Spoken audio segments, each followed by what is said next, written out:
crime branch at the police station is the cradle of criminal justice for the victims and their offenders. At the crime branch, a crime is investigated. All parts of evidence and exhibits are gathered and pieced together. Once it's reported, definitely the first thing you do, you investigate the cases. You don't arrest. First, you investigate. Upon investigation is when you establish if there is a prima facie in that case. Yeah, if you feel there is. A case file is concluded and a charge sheet prepared for the prosecution. The Chief Magistrate's Court at Kibera, in a letter addressed to investigators and prosecutors, warned it would henceforth not admit handwritten charge sheets in this age and era.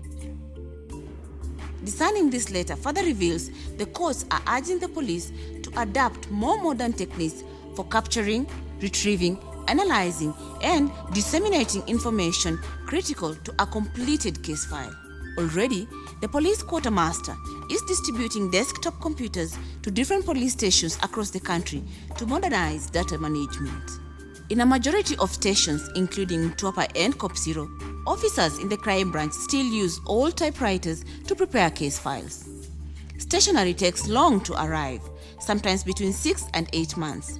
This delay forces the crime branch officers assist the case in Kisii police station to buy manila paper, which they carefully cut to turn into case files. Police stations have to use ordinary stationery, like is the case in Dandora, not designated police records for purposes of taking victims, witnesses, and offender statements. File management at the crime branch and the entire police station is a matter of concern. Case files are only secured on account of trust between officers serving at the crime branch. Investigating officers do not have lockable drawers for their files.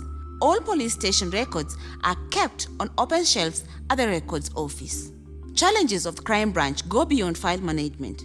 In most police stations, exhibits were strewn up in open yards due to lack of storage space. Suspect identification parade is an open affair.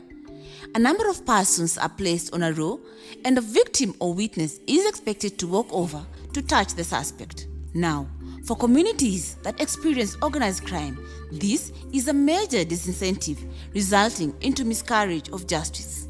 Detention facilities in most police stations do not meet basic standards established by the Constitution, the National Police Service Act, and the current force standing orders.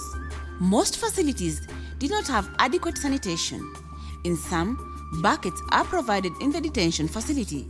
Most did not have bedding facilities for detainees, and in most cases, they were crowded.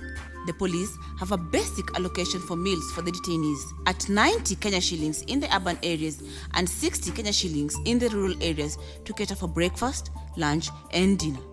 The police are compelled to utilize an amount of money that can barely afford a plate of baked beans and maize for a full day's meal for inmates.